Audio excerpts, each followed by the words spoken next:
Israel y Palestina. ¿Cómo podría resolverse este conflicto de la noche a la mañana?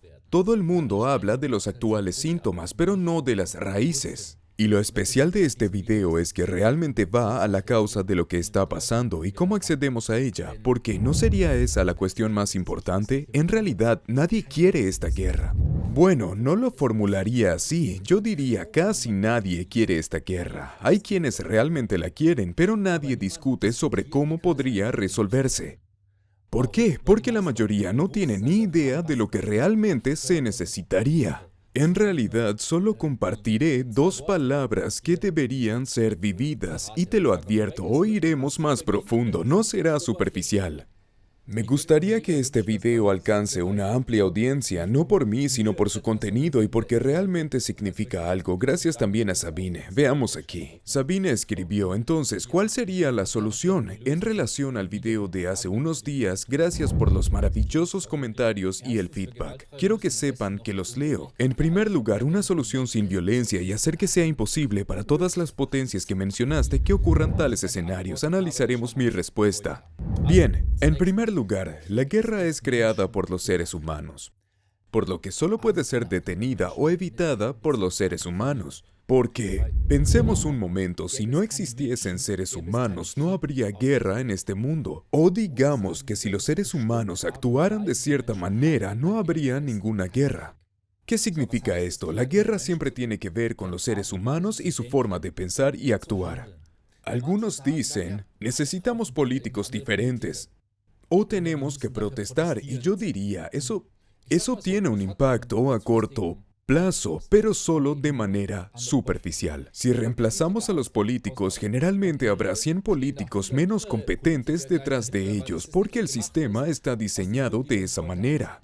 Eso significa que no elimina la causa, sino solo el síntoma, y eso es muy importante, porque es como una enfermedad. Si solo nos centramos en el síntoma, la enfermedad nunca desaparecerá porque no se ha eliminado la causa. Lo que estamos viendo actualmente en Israel y Palestina es el síntoma, no es la causa.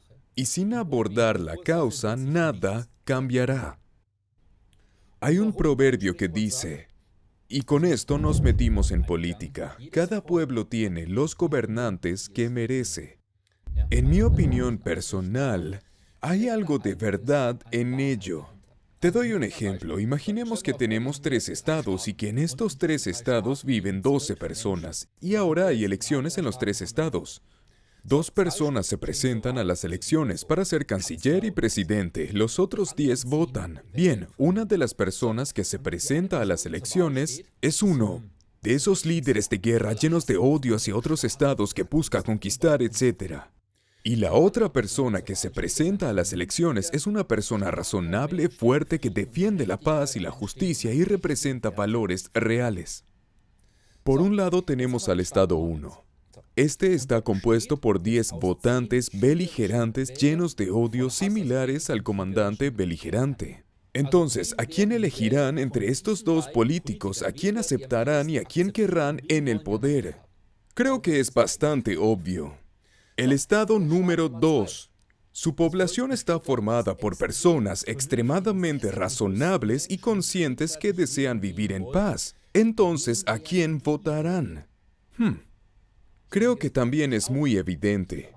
Y el estado número 3, con su población de 10 personas, está compuesto por ignorantes. En realidad, les importa muy poco, están centrados en sí mismos y no les importa demasiado, solo quieren que los dejen en paz y no hacer nada. Así, votarán a quien los alcance mejor y a quien logre venderles mejor su historia. Significa que puede ir en ambas direcciones. Y así un pueblo elige a los políticos o incluso lleva a cabo una revolución cuando están demasiado alejados de su estado de conciencia. Se tolera cierto marco, pero si se va demasiado lejos, incluso podría haber una revolución. Aunque en Alemania estamos lejos de una revolución, de alguna manera estamos cerca de los límites de la tolerancia y el dolor. Esto significa que se basa en la conciencia de cada pueblo. La gran pregunta es, ¿cuál es el estado de conciencia de la población en su conjunto, no individualmente, ya que muchos individuos juntos forman el colectivo? Y puede variar desde la indiferencia, la paz, la beligerancia, la ira y hasta el odio, incluso la vergüenza. El amor también es una vibración y un estado de conciencia. Y es importante mencionar esto, ya que normalmente hablamos mucho sobre el tema del dinero y en ese caso se trata del estado de conciencia de la riqueza. Solo podemos ser tan prósperos en nuestro mundo exterior como nos permitamos y examinemos este tema. Esto es lo que está detrás, no discutimos lo superficial y el objetivo es ser financieramente más exitosos y aumentar la conciencia en cuanto al dinero y lo que sucede en el mundo. Bien, tomemos como ejemplo algunos estados, sus poblaciones y mi percepción personal sobre estos y cómo en todos mis videos intento hacerlos completamente sin juicios, no objetivos, sino de manera bastante neutral. ¿Qué está sucediendo? En Alemania veo mucha ignorancia. Tenemos una conciencia colectiva orientada hacia la vergüenza y una gran importancia en la seguridad y el orden.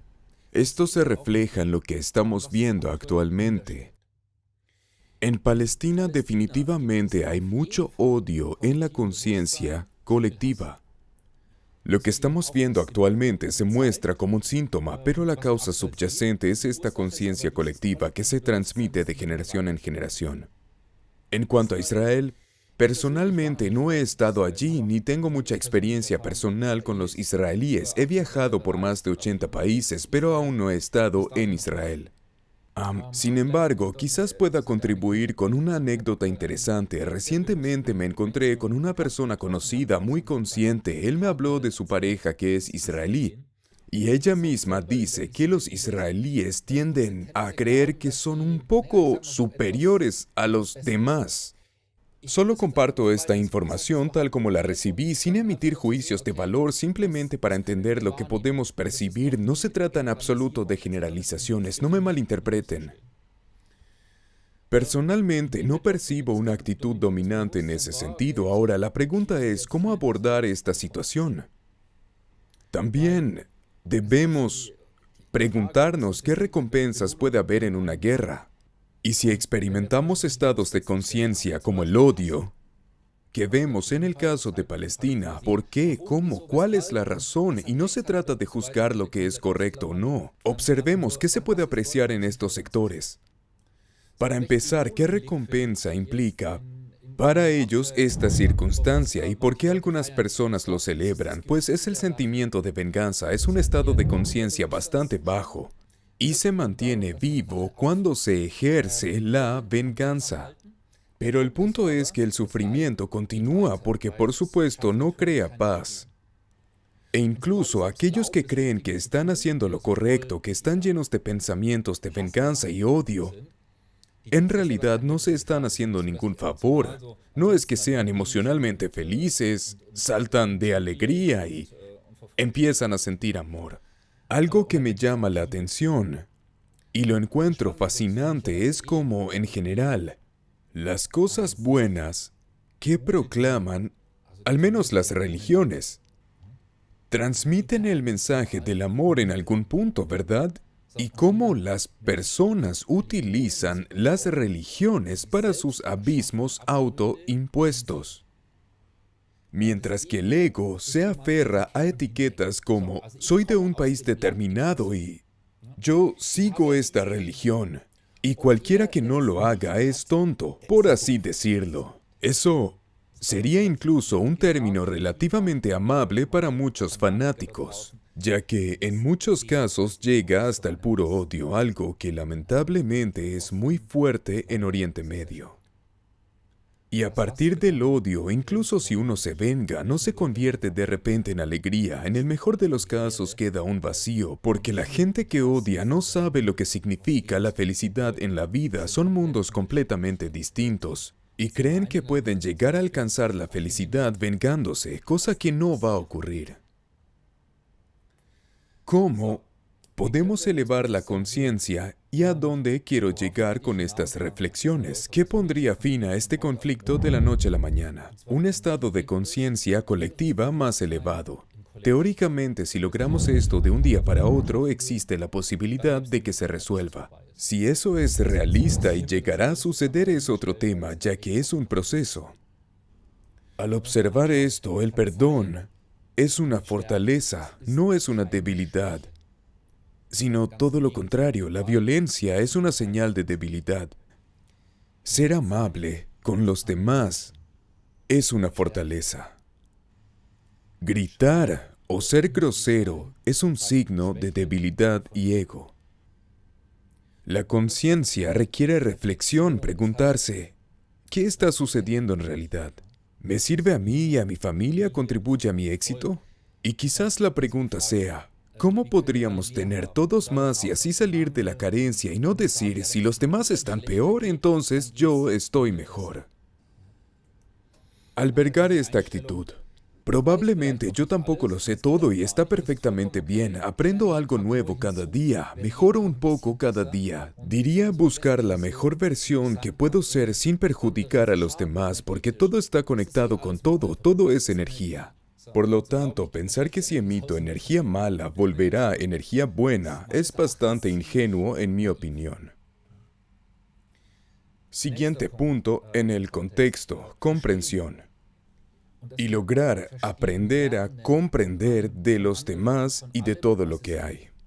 Ahora tomemos a un luchador de Hamás o terrorista, como quieran llamarlo. Este una vez fue un niño, que quizás lloró mucho y sufrió mucho.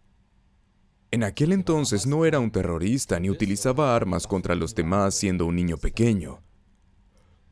Tal vez le dijeron que los culpables eran los otros, al igual que a sus padres, y así se logró sembrar este odio que está profundamente arraigado. Es inconsciente debido a lo que se le suele inculcar desde la infancia.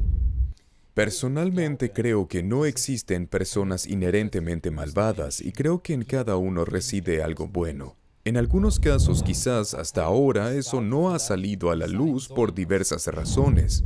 La conciencia requiere comprensión. De hecho, en mi experiencia se puede entender a cualquiera si se conoce el contexto. Ahora, no confundamos la comprensión con la aprobación. Son conceptos muy diferentes. Por ejemplo, un violador. ¿Deberíamos tolerar y aprobar sus comportamientos? Creo que estamos de acuerdo en que no. Pero existen razones por las cuales alguien muestra ese comportamiento. Y si no abordamos esas razones, las cosas seguirán igual. A eso me refiero con juzgar a las personas en lugar de intentar entender al menos un poco y buscar formas constructivas de mejorar la situación. Porque una sociedad sana genera individuos sanos y una sociedad sana perdura. Para que eso se pueda lograr, entonces necesitamos verdaderos líderes que irradien valores reales, lo que a su vez fomenta el desarrollo individual en la población. Nelson Mandela fue uno de los pocos. Tenía esta conciencia. En su momento estuvo lleno de odio y tras su proceso individual pasó del odio amargo al amor. Leí su biografía y me pareció fascinante.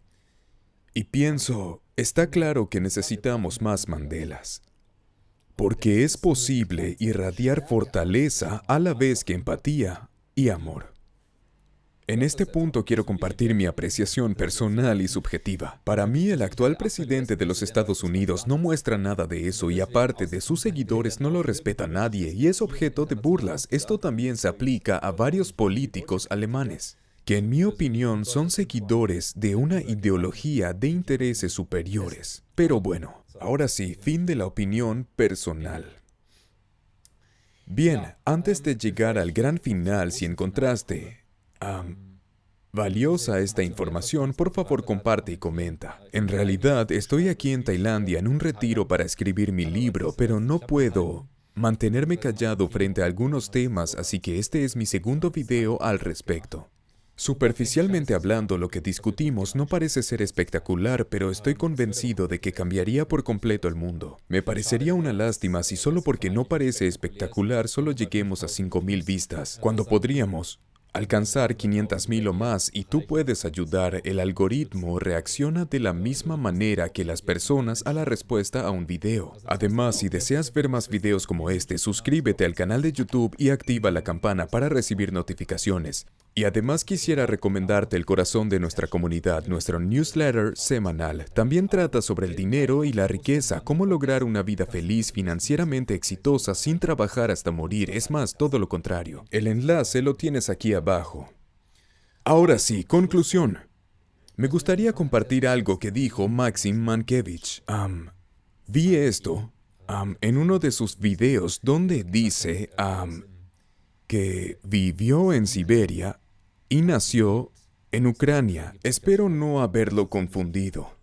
Y dijo, las almas no saben de nacionalidad ni de religión. Esas son cuestiones del ego. Y la gente lastimada, lastima. Y la gente que ama, ama.